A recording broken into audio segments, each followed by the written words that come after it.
Avec Pierre Devilleneux et la joyeuse bande ce matin. Eh oui, la joyeuse bande, Jeanne Daudet pour les régions, Guillaume Janton pour la télévision, Axel de Tarlet pour l'économie et Samuel Etienne pour la revue de presse internationale. Bonjour messieurs, dames. Bonjour Pierre. On commence par vous, Jeanne Daudet, pour les régions, et vous avez trouvé justement plusieurs unes ce matin. Oui, les virus à la fête, titre le Télégramme. Quand la grippe tarde à faire son apparition, les rhinopharyngites, otites ou encore les bronchites, elles, prolifèrent, la faute à la météo plutôt douce et légèrement humide. Alors pour garder la forme, comment se nourrir entre les réveillons? Le Berry républicain apporte des réponses privilégiées, les légumes et les viandes maigres, accompagnés d'un peu de féculents, histoire d'éviter les fringales. Et puis tout autre sujet dans Ouest France. En janvier dernier, après les attentats de Charlie Hebdo, des messages ont été déposés par les Rennais devant la mairie. Ils ont été archivés et vont bientôt être mis en ligne. Histoire du jour, pardon. Elle nous emmène à Lyon. Pierre, quand la musique est bonne, pas la peine d'en faire profiter tout le quartier, où cela risque bien de vous emmener jusqu'en prison. En octobre dernier, dans le premier arrondissement de Lyon, des habitants à bout appellent la police. Les décibels de leurs voisins sont insupportables. Les forces de l'ordre interviennent pour faire baisser la musique une première fois, une deuxième fois, rien n'y fait. À la troisième, le fêtard est quand même emmené au poste. Le parquet demande la poursuite d'une enquête. D'aucuns se seraient calmés face aux proportions de l'affaire. Mais notre trentenaire, fan de soirée visiblement, ne se laisse pas impressionner. Continue, soirées et musique à gogo. Une nouvelle plainte est déposée au commissariat. Alors là, c'en est trop. La police saisit son matériel hi-fi. Plus de chaîne, plus rien. Il l'incite à comparaître au tribunal en avril prochain pour agression sonore. Oui, ça existe. Il risque 15 000 € d'amende et jusqu'à 1 an de prison. Et voilà, mais ça fait... Oui, Samuel. Guillaume avait l'air gêné, c'était pas chez vous ça? Absolument pas. Ah non, j'ai cru que c'était... Ça, je l'attendais. Vous voyez, moi, je pensais qu'on allait plutôt pointer le doigt sur vous. Ben non, Voilà. vous avez pointé le doigt sur Guillaume. J'ai pris de vitesse. Bon, alors je vais quand même vous donner quelques unes de quotidiens nationaux parce qu'on a retrouvé notre feuille, les super cartes de crédit à la une du Parisien aujourd'hui en France. Les arnaques de plus en plus nombreuses sur Internet ont conduit les banques à miser sur la technologie et voilà donc les cartes à code éphémère. Fini le fameux cryptogramme, vous savez, à 3 chiffres au dos de la carte de main. Ce code sera remplacé par un mini-écran et le code changera toutes les 20 minutes. À la une du Figaro, les dernières révélations de l'enquête sur les attentats de Paris, notamment le fait que les kamikazes, vous l'avez entendu dans le journal de 6 heures, ont tenté par tous les moyens d'entrer dans le Stade de France. Le Figaro qui parle aussi du référendum promis par David Cameron sur le Brexit, une proposition qui affaiblirait le Premier ministre britannique, alors que dans l'opinion, Michel Rocard, européen convaincu de la première heure, estime que l'Europe ne pourra être relancée que si les Anglais en sortent. Pour Michel Rocard plutôt, l'Europe n'est que commerciaux navals. La Grande-Bretagne s'est repliée, dit Michel Rocard, sur elle-même après avoir influencé les démocraties occidentale. À la une de la presse internationale, mon cher Samuel, lorsque les musulmans du monde entier se servent de l'humour pour répondre au chef de Daesh. Exactement. On va revenir un petit peu en arrière. Ce week-end, le chef de Daesh, Abou Bakr al-Baghdadi, est sorti de 7 mois de silence dans un enregistrement sonore, vous le savez peut-être, appelant notamment les musulmans du monde entier à rejoindre l'armée du califat autoproclamé en Irak et en Syrie. Donc, et bien sur Internet, sur Twitter, de nombreux musulmans du monde entier ont répondu au chef de l'État islamique, mais pour le tourner en dérision sur le mode rejoindre le terrorisme, je peux pas, j'ai piscine. Alors mais vous allez voir. Mais vraiment swimming pool Non mais alors il y a plein d'exemples. Oui. Petit florilège, Saadat du Pakistan, dimanche, je peux pas, donc toujours réponse à Daesh. Je vais voir Star Wars une prochaine fois peut-être. Salman depuis l'Inde, désolé Daesh, le musulman que je suis se réveille à peine, il a besoin de café. Et puis ces week-ends de Noël en famille, laissez-nous maintenant.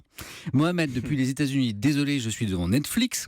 Ali, depuis New York, sorry dude, désolé mec, je suis en plein partiel, ouais, il est sérieux ce garçon. Alors je pense que vous avez compris le principe, il y en a ainsi à l'infini. Un petit dernier qui revient beaucoup, désolé Aboubacar, mais j'ai la vaisselle à finir. Voilà, c'est bien. Voilà, rire des terroristes sans moquer pour rappeler que la très grande, l'écrasante majorité des musulmans, bien sûr, dans le monde, vivent leur religion dans la paix, dénoncent la récupération de leur foi par les islamistes. Il faut noter d'ailleurs, Pierre, que depuis l'apparition de Daesh, le monde arabe notamment s'est emparé de l'humour pour combattre le groupe terroriste avec des humoristes, des sketchs sur le net, des émissions récurrentes. Leur message donc, faites l'humour, pas la guerre. Mais ça les énerve encore plus, non, Daesh ? C'est peut-être le but.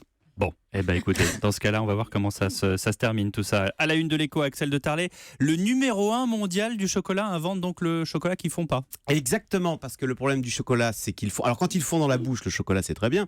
Le problème, c'est qu'ils peuvent fondre quand il fait chaud dans des camions, ils peuvent fondre chez les marchands, et c'est tout un problème, notamment pour vendre du chocolat dans les pays où il fait chaud.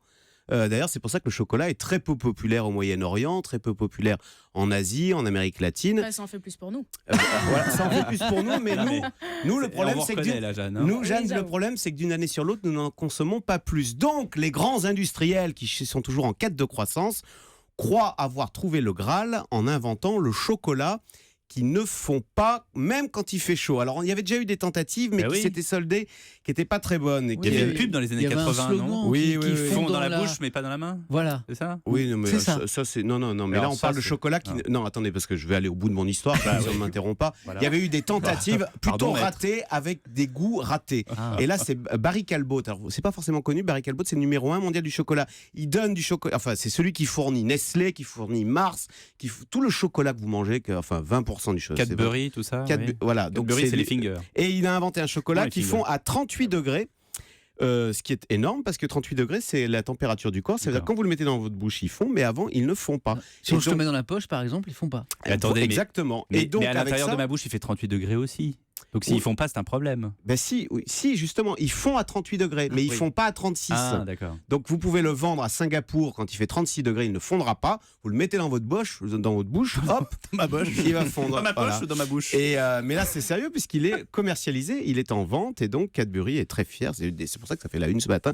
Alors comme il fait suffisamment froid dans ce studio et pour détendre l'atmosphère, parce que j'avais dit ça, on n'avait pas suivi, je vous ai amené des petits chocolats qui fondent là à 20 degrés, mais vous pouvez le mettre dans la bouche. Ouais, Voilà. il va prendre plus dans le Il faut que j'arrive à l'ouvrir Ça sans va en bien mettre ranger partout. notre foie, ça. Après. Non, et puis Après surtout, Noël. c'est très pratique de faire de la radio quand on est en train de manger quelque chose. C'est ça. vous allez voir. Je vais m'en passer si vous voulez bien.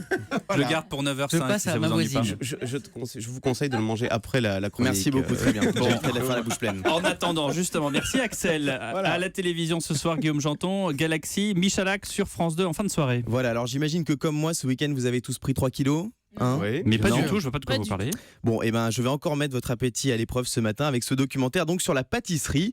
Alors, la Galaxy Michalak, c'est l'ascension fulgurante d'une étoile de la pâtisserie qui est devenue champion du monde en 2005, chef d'un grand palace parisien et star du petit écran. Christophe Michalak, un artiste du sucré qui doit sa réussite à une ambition débordante dès son plus jeune âge, comme s'en rappelle le chef Pierre Hermé qui l'a côtoyé à ses débuts. Je me souviens d'un garçon hyper dynamique, hyper motivé. Parfois, quand il voyait des choses qui étaient publiées dans des magazines professionnels et tout ça, et que c'était vraiment pas terrible, il disait un jour, moi je serai là à la place de ces tocards. Ambitieux, hein. Alors, ce Intéressant. documentaire, c'est avant tout l'histoire d'un passionné de gâteaux obnubilé par son métier. Christophe Michalak pense pâtisserie, dort pâtisserie et ne parle que de pâtisserie, même quand ça n'est pas approprié. La preuve lorsqu'il visite un somptueux jardin au Japon avec sa femme et un ami. Et en fait, je dresse une boule de meringue sur le dôme. Ce qui fait que quand ma meringue est cuite, quand je la décolle, en fait, donc ça fait un dôme, mais elle est creusée à l'intérieur. Sinon, à part par les gâteaux, on peut regarder ce qu'il y a autour. Voilà, il ne parle que de pâtisserie. Alors ce soir, vous découvrirez la vie d'un businessman très pro, mais aussi d'un homme touchant, très proche de sa mère et de ses amis d'enfance. Christophe Michalak n'oublie pas d'où il vient et pour garder les pieds sur terre, il peut compter sur l'un de ses mentors, le chef Alain Ducasse. Alors vous allez l'entendre, Ducasse, c'est le genre de personne qu'il ne faut surtout pas appeler quand on a un coup de mou. Tu as quel âge, Christophe, aujourd'hui? 41. Tu vas passer à... Parce qu'on dit toujours le jeune Michalak. Je suis désolé, passer 40, c'est plus le jeune Michalak. Il faut qu'ils s'y mettent sérieusement. Il y a eu Gaston Lenôtre et Pierre Hermé. Il faut que Michalak marque davantage sa période. Je veux m'inscrire dans cette lignée de gens exceptionnels. Et je ne sais pas si vous êtes au Il ne faut courant. pas le dire, mais il faut le faire. Pardon? Il ne faut pas le dire, il faut le faire. Voilà, donc en deux phrases, Michalak a appris qu'il est vieux et qu'il n'est pas encore un grand chef. Ça fait toujours plaisir. En tout cas, si vous aimez les belles histoires et la pâtisserie, la Galaxy Michalak est faite pour vous. La cerise sur le gâteau de cette fin d'année télé est à déguster sans modération ce soir à 23h05 Quel poète. sur France 2. 23h05 C'est beau, hein. sur France 2. Merci, monsieur, dame. Rideau sur À le demain. kiosque.